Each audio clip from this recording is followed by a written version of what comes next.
shortcut yata, pwede nilagay doon.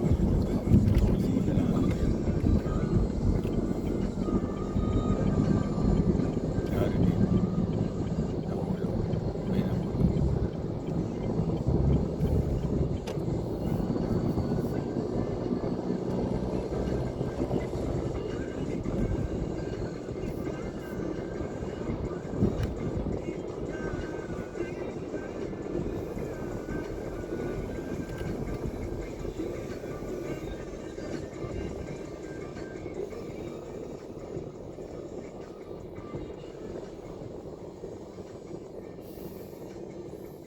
Sterte na. Sisigaw na ako sa araw. Ha? Sisigaw na ako sa araw. Sabi 6:30.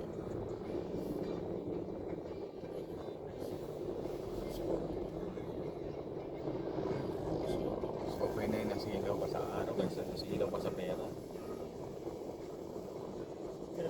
Nairay mo. Ha? Nairay mo. Ano tayo kasabihan ko? Maganda ka man, maganda man ako sa inyong paningin. Yung sinasabi ng nanay ko sa akin. Pero, kung sila ay mas maganda sa inyong paningin, dapat na kayong magpatingin. Tama? Parang ka nagkakwento eh. Parang hindi ka na marambol-rambol dyan sa... Sabihin mo lang, mas maganda sila sa akin. Magpatingin na kayo. O kaya, pag ano na kayo magpatingin. Sa ganun lang. Narambol-rambol ka pa sa pagkakasunod-sunod ng ano.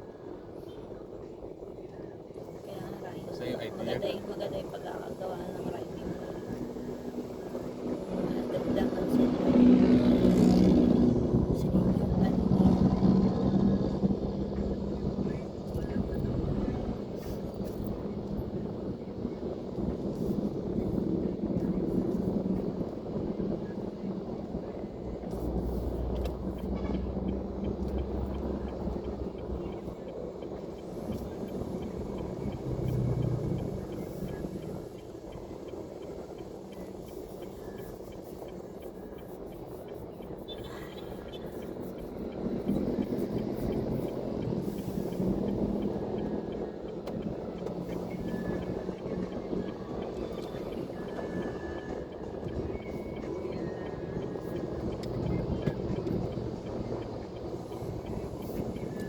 Bago na naman o mo. Grab din yun eh. Ha? Grab din. Paano lang? Yung nag-download ako ng sa Grab ako kukuha dapat ng motor, is na angkas. Bigla nag-transition yung screen to pinagda-download ako. Ako, ano pala yun? Wait lang, pinangalan.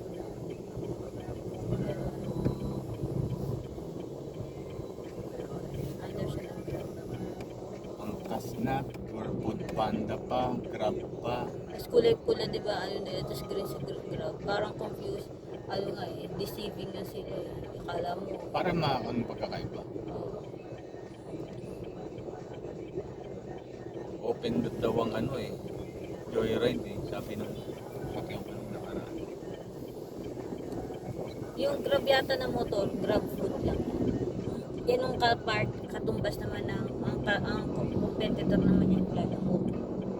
Tsaka food panda. Hindi ko na alam kung nalilito na ako. Ano, competitor niya nung ano, Lala Move, food panda, yung mga hindi tao ang sila sa kanya. Pag ganyan. Yung transporter pa eh. Yung angkas, ang katumbas naman niya, yan yung Joyride, saka Move It, saka yung isa pa. Kidimdong Dante sa bago. Dingdong ride, parang. Dingdong ride. Oo, meron si Dingdong na sariling ganyan. Kapangalan sa kanya. Siya rin ang model. Hindi raw kaya pa rin na ano eh. Kwento nga ni Joyride. Hindi pa rin daw nila kaya tao. Kaya pala continuous pa rin ang hiring nila. Mag-open nila. Kasi hindi pa rin daw kaya. Hindi man pa rin. Lalo siguro pagka rush hour. Siyempre yung iba, ayaw na mag, ano, may pera naman, ayaw na mag-taxi or mag-jeep or lalo kung yung mga alanganin, di ba? At least kung angkas ka or ano, susunduin ka talaga kung nasan ka. Eh. Oo. Tsaka aabang na lang sila, hindi na Yun sila. nga, kaya Hindi sila tulad nag-iba na talaga ang ano ng transportation talaga. Kaya nga yung Uber talaga pinakamaganda natin. Eh, ano, Parang international. social kasi ng dating ng Uber na. Nasira ka naman. Kasi ano, siguro bago lang din sila sa lahat ng sasakyan na nakapasok, bago. Siguro ang maganda. Hindi tumatawid yung... Naghihintay ang ng pasero eh. Ayun. Itawiran. Itawiran. Bus. Yan. Akala ko may tumatawid din si Jat kaya siya. Hindi, naghihintay siya ng pasero. Wala talaga ang disiplina talagang ano. Wala ka ba pakialam sa ano? Sa iba? Dapat hindi. Dapat yun ang pagkukuhaan ng lisensya Manners siya. maliban sa mga ano, Sa rules. sa traffic rules. Yung ano, manners, yung ugali, ang isa pang nilang Hindi ba? i-ano talaga, i-push sa mga kukuha ng lisensya. Huwag na mga rules na yan muna. Ano na rin yan. O kasi pag may Yung manners sa kalsada ang i-push nila. Na pagka may half-tabid or ano, meron kang hihinto ka, itabi mo. I-push nila yung ganung ugali. ano dapat mauna, pag ganyan, bigayan ba? Hindi yung ano. Kasi yung ano na behavior na ng driver ang problema. Minsan Siya hindi kasi- na sa kalsada. Hindi nagbibigayan sa daan. Respeto. Tulad yan, may pedicab tapos ganun yung manubela. Side mirror niya nakakabit sa manubela. Pag umiikot siya, bumabago yung manubela. Ay, yung side mirror. Ang taba ng utak talaga. Inikot mo, ikot-ikot na rin yung salamin mo. Hindi na nakita yung side. Hindi yun. Kahit dapat lahat, kundi mo motor. Kasi minsan dito pag pumapasok ako yan, mga counterflow, tatapang pa ng mga motor. Yun na nga. Dapat Hindi katwiran na sa ano nila. yan eh. Alam nila na nagka-counterflow sila. So, ibig sabihin, alam nila yung rules. Oo. Pero ang hindi nila pinapansin yung respeto mo sa ibang driver na Sila pumila. Kasi- tulad yan, nagsishare nga lang tayo sa daan eh. Oo. Public train, nagsishare lang tayo. Bakit mo aabalahin yung kabila? O kung motor ka, sabihin mo motor ka, kaya ka singit na singit, sumingit ka lang sa lane mo. Oo. Hindi ka pupunta rito sa kabilang lane. Minsan kakain, lalo na doon sa mamaya sa daan na natin, kita mo yung mga ugali ng mga nagmumotor. Yung pagpa-uwi nga, halos wala na lane ng kabila. Isang lane na. Minsan na kasya ang kotse at motor sa kabila. Nangyayari kotse na lang kasi yung pang motor na pang ganun lane, nakasakop na ng mga ganun. Kaya dapat ano rin ng ang tawag nun, i-push din nila yung batas na pag mali ka, kahit ikaw ang nabangga, Oo. walang pananagutan yung nakabangga. Para Tsaka yung Hindi maliit, ka malaki, ano. hindi, wala sa liit at laki, sino mali, mali ka lang. Siya daw. yun na nga. Tulad niya, counterflow ka, nabangga ka nung nasa linya. Bakit yung nasa linya ang ano, walang pananagutan yun. Kumbaga sa ano, di ba? Kunyari sa mga swimming pool, di ba? Kumbaga swim at your own risk kasi walang life jacket, ganyan. Ay, walang lifeguard. Kung mag-counterflow ka, Wala lang. on your own risk. Diba, nabangga ka. Eh, ikaw pa dapat ganun, ikaw pa magbayad doon sa nabangga mo. Kawawa nga yung mga malalaki sa totoo lang sa mga kada sa yung motor paawa effect na kapag sila na yun. Talang sila ang Tingin ko naman yung mga ganyang nabangga na sa ano, nakukulong, pero mapapakawalan din yun. Hindi, ang point doon, yung experience na bakit ka makukulong na dahil lang sa, alam mo yung So, Minsan naaawa ko sa mga truck driver na kadang mukha naman siyang mabait. Pero nakulong siya dahil lang eh, sa... kahit mukha siyang masama, basta nasa linya naman siya, yung ano ang umano, lumipat ng linya, kaya siya nabangga, o siya nga yung bumangga eh.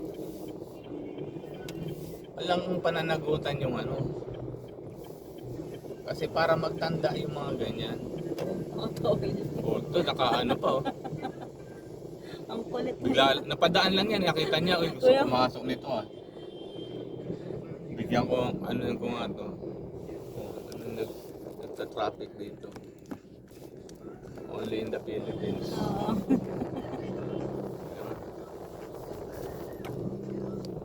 Lagi na lang kami naman. Ngayon talaga dito pagaling ang sumingit. Yung anak, unti-unti pa. Huli ka pa rin kahit naka-helmet kayo parehas. Kala mo mas mababa ang ano. Pasok ka kasi tapos naka-puno tapos sasariles ka. Dito dapat may traffic light. Lalo. Kasi may ito na lang nakadaan. Alam ko na nga oras ng ano dyan tren eh. 6:35 ang daan tren dyan. Gabor kasi yung jeep dito. Naka-counter po siya doon siya nag-park para magsakay ng mga cargo nito. Dito, yan ang pasakay dito. Yan, wala kayo mga motor.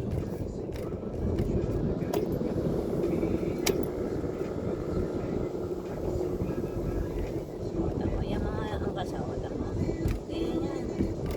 Kaya ako pag pauwi, hindi ako maalis dito sa lane na to. Para sila yung papasok. Nagsusubo ko yung sangga inside mirror. Wala kang magagawa, tatakbuhan ka lang. Ba't nakaangat kasi yung ilaw nila rin? Ganyan dito. Tinatamaan tuloy ng Nagulong. hindi siya lubog na lubog. Shout out sa naggawa niyan. Party na rin. Ang galing mo po. Taba na umatak. Saludo ako sa inyo. Baka pampagising yan sa driver na inaantok. Para pag ano, dug. Igising na. May inis ka na kasi hindi pa tapos eh. Ano ba yan? Ginagawa ko rin yan eh. Ginagawa niya marami. Alin? Pag traffic Eh, dito. dalawang linya naman to ah.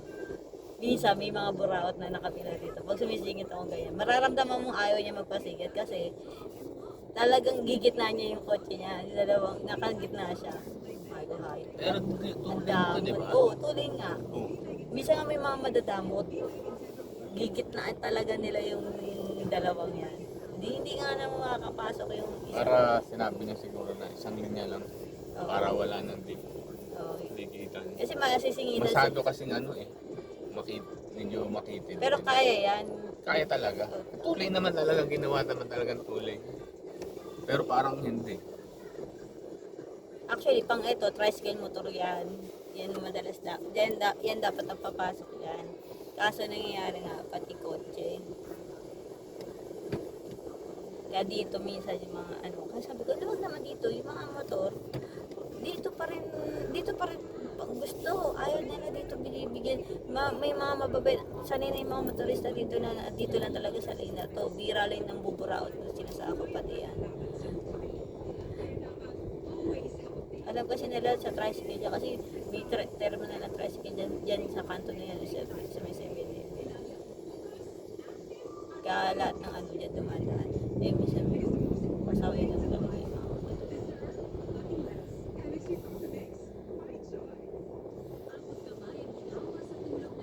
Panyo pa sa likod. May presinto dyan, pulis siya. Pulis yan. Oo, pulis siya. May presinto dyan sa loob.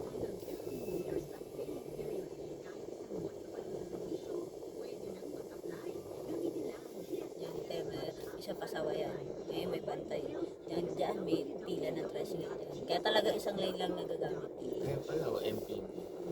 Isang lane lang nagagamit dito dahil nakaharang yung mga tricycle dyan. Diba? Ang tataba ng utak ng mga hayop. Nagkukusira ng ano.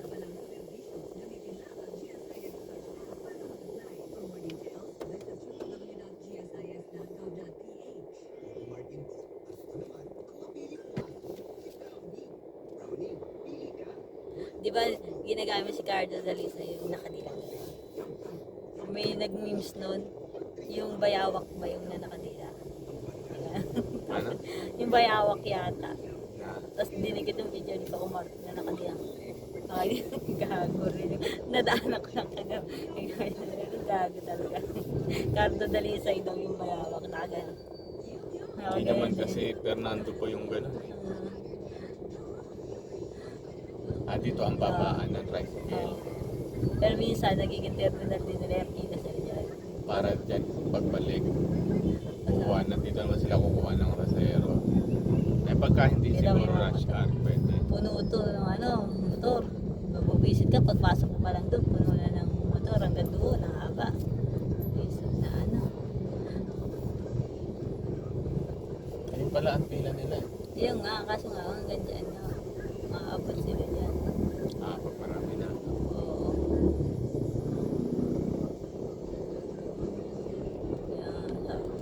Kaya yun, hindi na naman.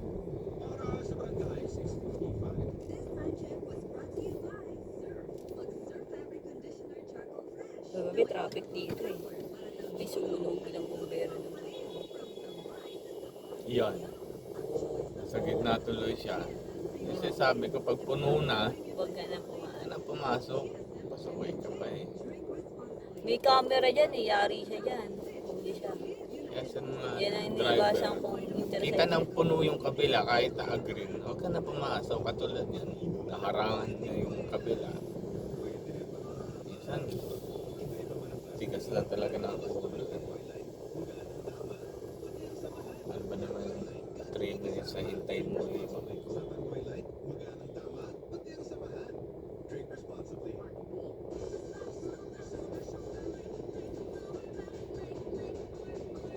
Saan ulit ako sa rapon? Kaya kwentuhan kahapon eh. Sabi ko, hindi abat rapon. Ay ko, sana naman mabunot ako ngayon, ma'am. Sabi ko, kasi tatapusin ko yung Christmas party, obligado ko, dahil kasama ako sa contest. Dati hindi ako nananapos ng Christmas party, hit and run ako eh. Pag wala na akong pakalam sa rapon, dahil importante sa akin, pag natapos ko kumain, uwi na ako. Sabi ko, ngayon, kailangan kong tapusin yung program, dahil contestant ako. Dapat Ano naman, makukuha mo kung Sa- manalo ka? Halimbawa, sa contest. may ano yata sa division namin, sa department. Hindi ko maalala.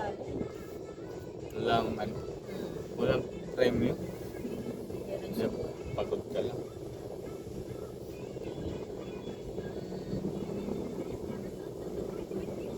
Ang ano lang dyan, pakikilala ka ano.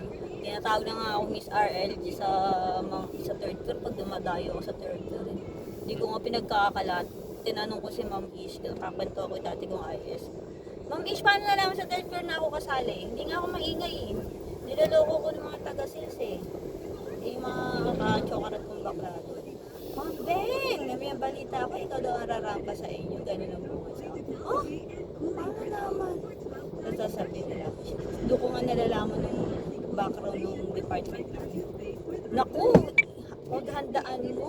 Maraming pasabog palagi yan si LSR. Sabi niya, oo talaga, ganun ba sila taon-taon? Oo. Baka kakabukin mo, i-carry mo naman yun. Sabi ba rin sa akin? Sabi ko, makulit lang ako sira, pero hindi ko alam mga pinagsasabihin ko. Sabi niya, kaya nga carry mo yan. Gumaganon sila. Tapos sabi ko pa ng Miss, Ma'am Miss, paano nalaman nila ano? Nila Mia, nila Leo, yung ano. Yung kasali ako. Nagtanong sila, sino daw sa LSR ang ano. Sabi namin, si Beng! Sino? Si Beng Beng.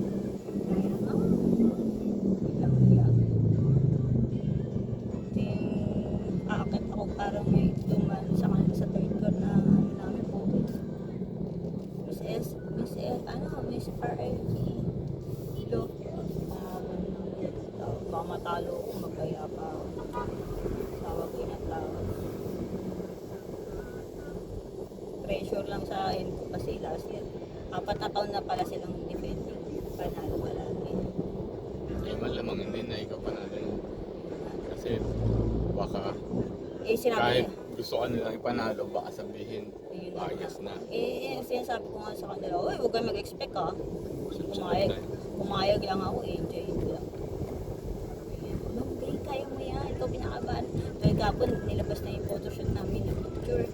Sabi ni Mamay, ikaw pinakamuhan nene dun sa mga kasali, mga kasama mo. Ako daw pinakamuhan.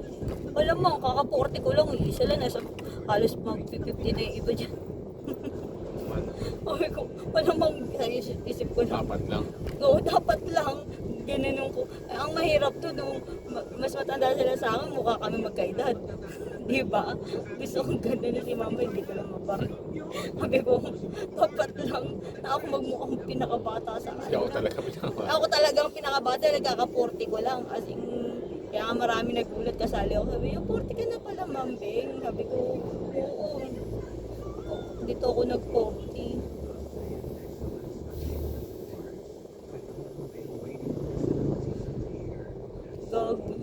Sarap ko to, sarap mag-comment. Ayaw ko na lang, napapagal na lang ako.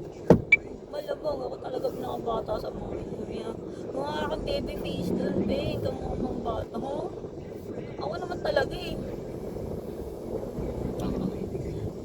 Si Ma'am Mars, ilang taon na yun? Halos 50 na yata yun. Si Ma'am Beng Tolentino, ano na rin siya. Kaya nga yung picture namin na naka-gown eh. Sabi, mag-ina raw kami.